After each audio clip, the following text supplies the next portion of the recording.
the smell hit me before anything else. Pot roast, onions browning in butter, something sweet baking, maybe peach cobbler. I stood in my own doorway with a paper bag of prescription bottles in one hand and a discharge folder in the other, and for a long second I thought I had walked into the wrong house.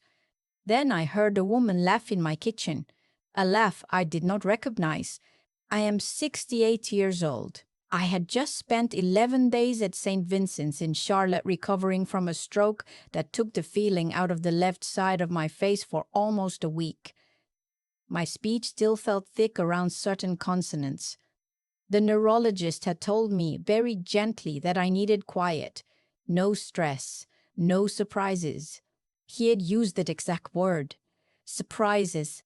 I closed the front door behind me, slow, because my balance was still not what it should have been, and I walked toward the sound of that laugh. There were 4 people in my kitchen.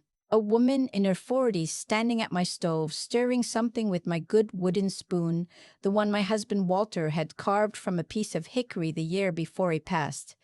A heavy-set man sitting at my breakfast table eating biscuits off my wedding china. A younger man on a stepladder doing something to the light fixture above the sink. And my daughter-in-law Kendra leaning against my refrigerator with her arms folded and a glass of sweet tea in her hand. Kendra saw me first. Her face did this quick little flicker. Not guilt, exactly. Closer to inconvenience. Like I had walked into a meeting she had not invited me to. "Mama Ruth," she said. And she set the glass down on the counter without a coaster. I had told her about coasters on that countertop maybe 40 times. "You're home early."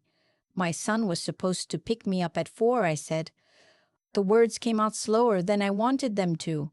"I called the cab." "You should have told us," she said. We would have come."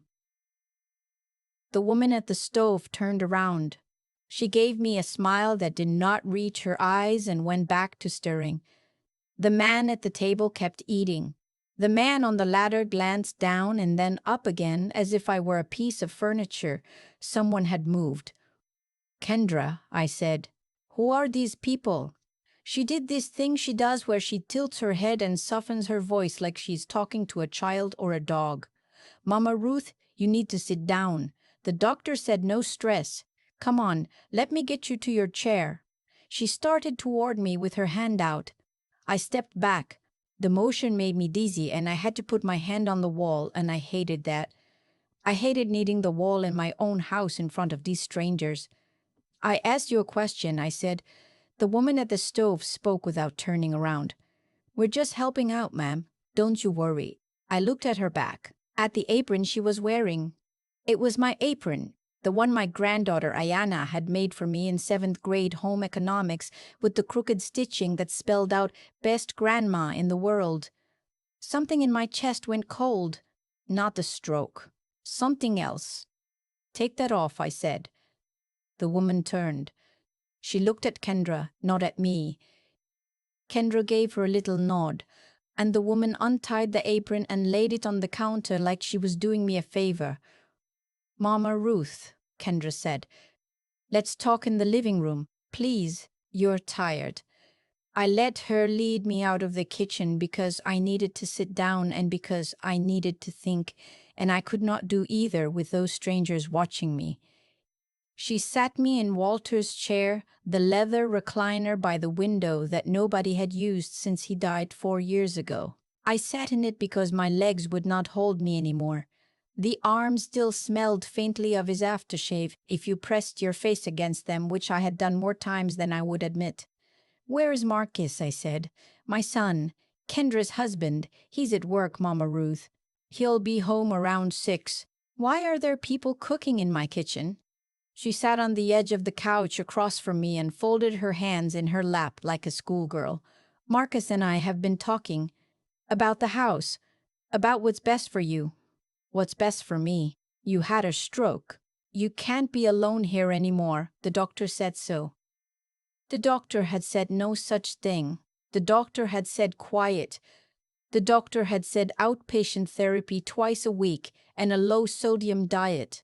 I opened my mouth to correct her, and she kept right on talking. So we thought, while you were getting better, we'd start making the house more, suitable for someone in transition. Transition to what? She gave me the head tilt again. Mama Ruth, we're going to take such good care of you. The front door opened. I knew the sound of that door, the way it stuck a little against the frame in humid weather. I heard my son's voice in the entryway, low, asking somebody something. Then he came around the corner into the living room, and when he saw me sitting in his father's chair, he stopped walking. Mama, he said. Marcus. He looked at his wife, then back at me. He had Walter's face when he was tired, the same crease between the eyebrows. It used to comfort me. Right then it did not. You weren't supposed to be home until tomorrow, he said. The doctor released me this morning. I called you 3 times. My phone I had it on silent. Who are the people in my kitchen, Marcus? He sat down.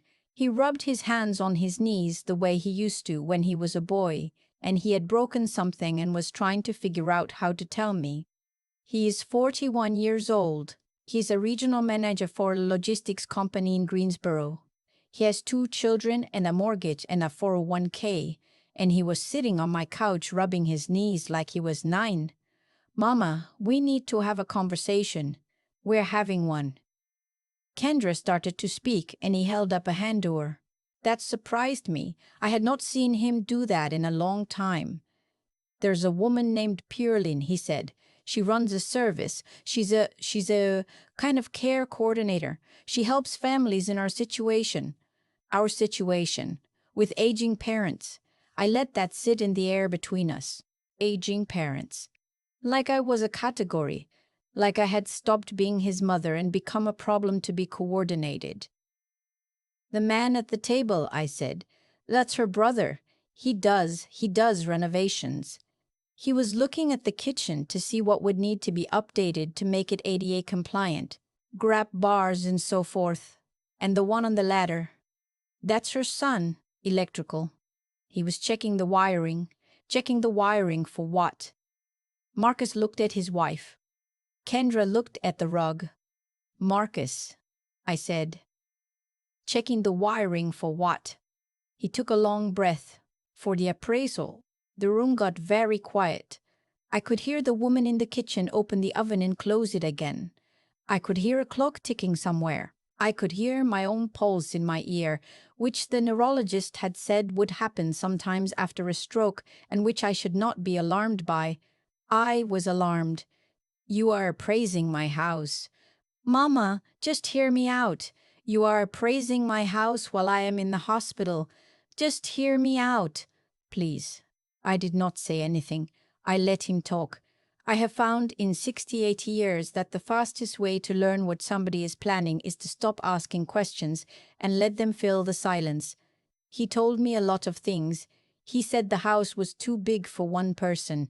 He said the property taxes in our part of Charlotte had gone up 40% in the last 6 years.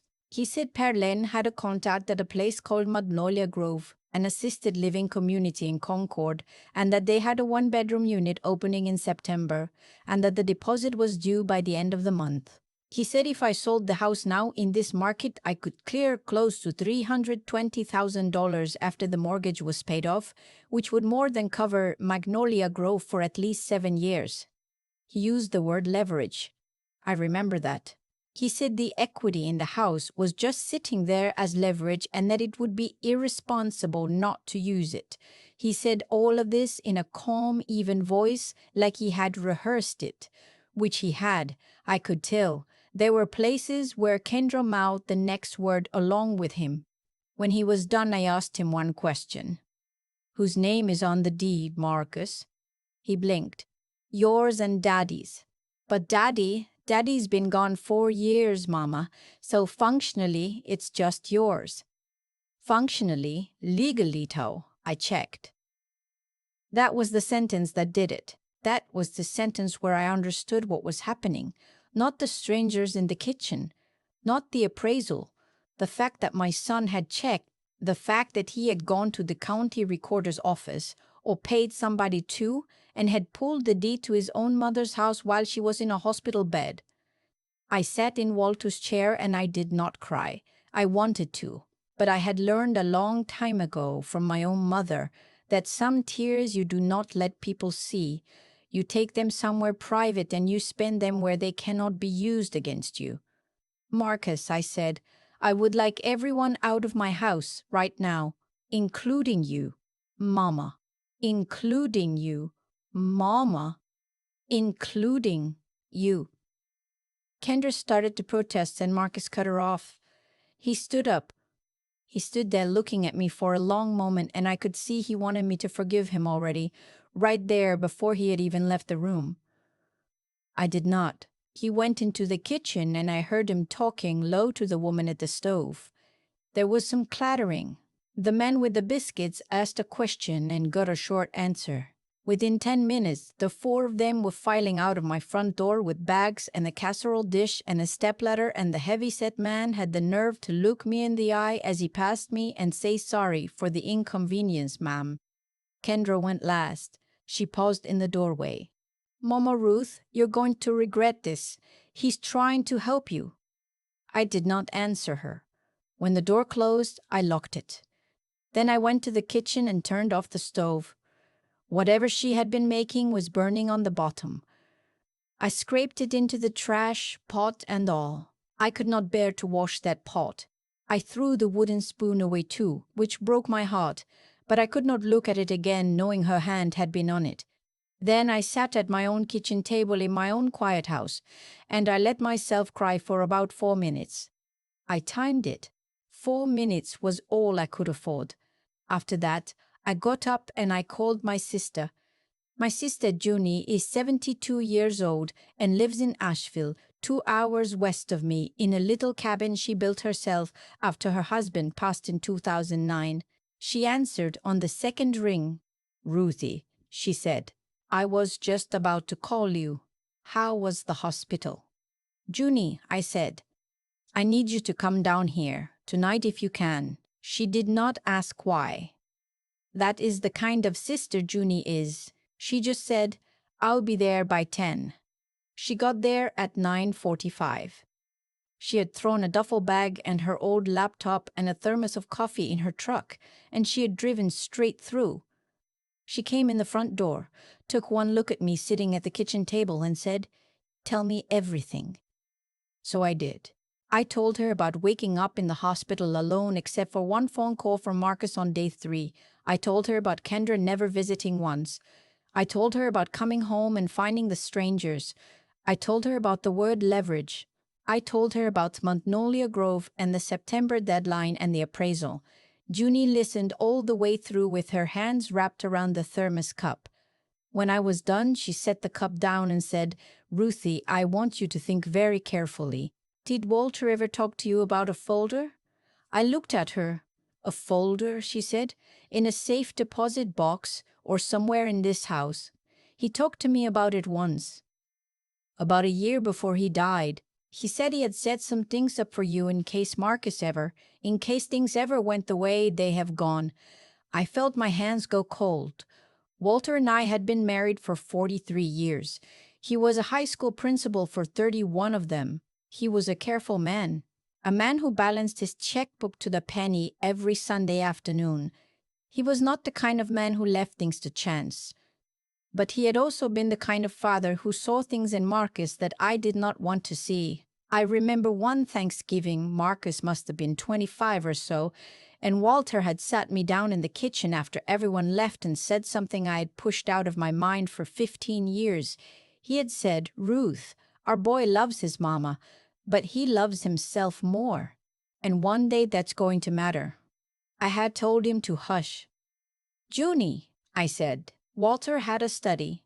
Upstairs, the little room over the garage. I know. I have not opened that door since the day he died. She looked at me with no judgment in her face. Why not? Because I could not bear to, I said, and my voice crept on the word bear. Every time I put my hand on the knob, I felt like he was on the other side, and if I went in, he would not be there, and I could not do it, so I kept the door shut. I told myself I would open it when I was ready, and then 4 years went by. Junie reached across the table and put her hand on top of mine. "Ruthie," she said, "I think you need to open it tonight." We went upstairs together, slow, because of my balance. The door was at the end of the hall, just past the linen closet. There was a thin film of dust along the bottom of it from being closed for so long. I put my hand on the knob and stood there for a full minute. Junie did not rush me.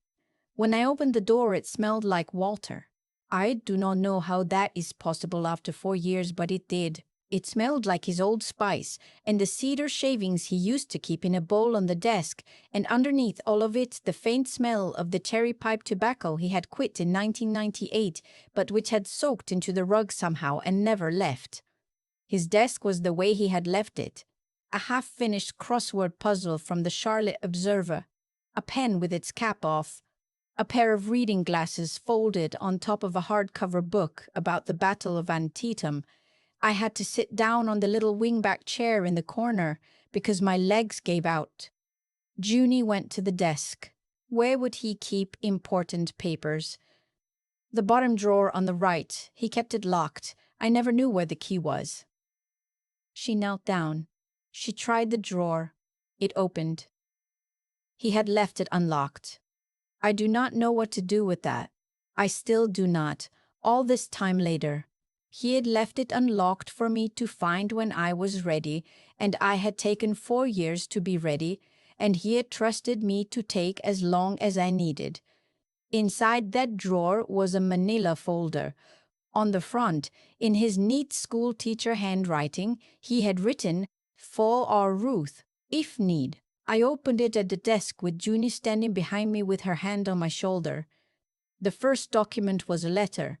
It was 3 pages long. I am not going to share most of what he wrote, because some things stay between a husband and a wife. But the part that mattered for that night, he wrote it like this. He said, "Ruth, if you are reading this, it is because Marcus has done something that has made you doubt him. I am sorry. I saw it coming, and I could not stop loving him out of it, and you could not either, because we are his parents, and that is not a thing we know how to do. So I did the next thing. I set the house up so he cannot touch it. The deed is in the living trust as of March 2019. You are the trustee for your lifetime. Marcus is not the successor trustee. Your sister Junie is. After your death, the house goes to our granddaughter, Ayana, in a trust she cannot access until she is 35. Marcus is not on it anywhere. Talk to Mr. Holloway at the firm. He has all the paperwork. I love you. Walk through this slow. You will be all right." I read that letter 3 times. The 3rd time I read it out loud to Junie. Then I sat in my dead husband's chair in my dead husband's study, and I cried the rest of the tears I had been saving. Junie sat on the floor next to me with her head against my knee like she used to do when we were little girls, and she did not say a word. The next morning at 8:30, I called Mr. Holloway, who turned out to be retired but whose son had taken over the practice, and by 10 o'clock I had an appointment for that Friday. By Friday afternoon, I had a certified copy of the trust documents in my hand and a clear understanding from a kind young attorney named Miss Rivera that Marcus had no legal standing to sell, mortgage, encumber, or list my house under any circumstances whatsoever. She also told me gently that what he had done by ordering an appraisal and bringing contractors into the home without my consent could rise to the level of attempted elder financial exploitation under North Carolina law, and she asked me what I wanted to do about that. I told her I needed to think. I thought for 2 weeks. Marcus called 11 times during those 2 weeks. He left messages that started out apologetic and got angry by the end of the first week and went back to apologetic by the second. Kendra sent flowers with a card that said "Praying for your healing, Mama Ruth," which I threw in the trash without reading twice. Pearline sent me a brochure for Magnolia Grove in the mail. I threw that away too. What I did not throw away was the letter from my granddaughter, Ayana. She is 19 now, a sophomore at UNC Greensboro studying nursing, and she had heard from somebody, I do not know who, what her father had tried to do. She wrote me a letter by hand, 3 pages on actual notebook paper, and she told me she was ashamed of him and that she loved me and that she would come stay with me for the summer if I wanted her to. I called her the night I got the letter. We talked for 2 hours. I told her about her grandfather's folder. I told her about the trust. I told her she was going to inherit the house someday and that I wanted her to be ready for that responsibility, because owning something is not the same as deserving it, and I wanted her to deserve it. She cried a little. So did I. At the end of those 2 weeks, I asked Miss Rivera to draft a letter to my son. Not a lawsuit, not a criminal complaint, a letter. The letter informed him in formal language that the property was held in trust, that he had no rights to it, and that any further attempt to interfere with my residence, my finances, or my medical decisions would result in legal action. The letter also informed him that I would no longer be communicating with him through Kendra, that Pierline was not welcome on my property under any circumstances, and that if he wished to repair our relationship, he could begin by writing me a letter, by hand explaining what he had done and why, without excuses. I had her send it certified mail. He came to my door instead. 3 days later. Alone. He stood on the porch in the rain and he did not knock for a long time. I watched him through the front window. He looked smaller than I remembered. Not physically, just smaller. When he finally knocked, I opened the door, but I did not invite him in. "Mama," he said. "Marcus. I got the letter. I know." He stood there in the rain. I did not offer him a towel. I did not offer him a chair. I just looked at him and waited. "I was going to put the money back," he said. "What money?" There wasn't any money yet, but there was going to be, from the equity loan, and I was going to put it back. Kendra's business is failing, and we are about to lose the house in Greensboro, and I thought if I could just borrow against your equity for 18 months, I could refinance and put it all back before you ever knew. Mama, you would not have lost the house. No, I said, you would have. You almost did. You almost lost your mother's house, Marcus. You almost lost your mother. He started to cry. Right there on my porch. A grown man, my child, the boy I had carried for 9 months and raised for 18 years and loved every day of for 41. Crying in the rain. I did not let him in. I told him I loved him. I told him that was not going to change. I told him I would see him at Thanksgiving if he came alone, without Kendra, and if he had spent the months between now and then thinking very honestly about what kind of man he wanted to be in the second half of his life. I told him Ayana had written me a letter and that she was going to be staying with me for the summer, and that she and I would be going to see Mr. Holloway together so she could understand her own future. And then I told him the hardest thing. I told him that the door of my house was closed to Kendra forever, not because she was a bad woman, although she had behaved like one, but because she had stood in my kitchen on the day I came home from the hospital, and she had watched a stranger wear my granddaughter's apron, and she had not said one word in my defense. A woman who will not defend her mother-in-law on the worst day of that woman's life is a woman who will not defend her own children either, and I could not have her in my house anymore. He could see me. He could bring the kids. She could not come. He nodded. He did not argue. I think on some level he had been waiting for me to say that for a long time.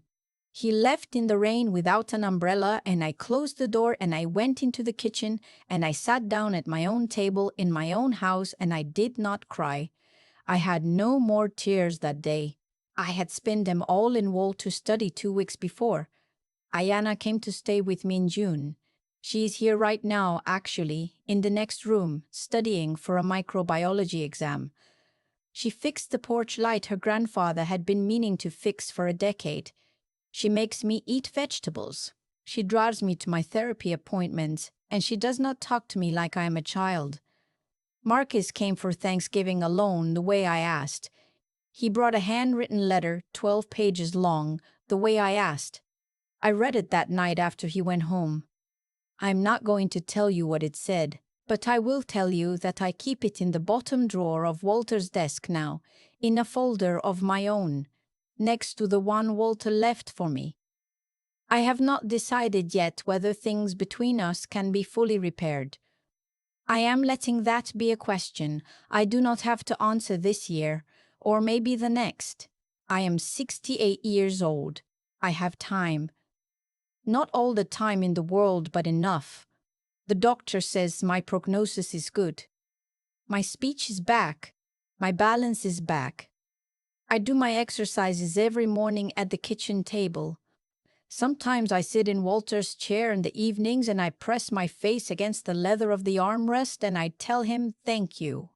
I tell him I am sorry it took me 4 years to open his door. I tell him that he was right about our boy and that I am working on it. And in the comments, if you've made it this far, I want to ask you something honestly.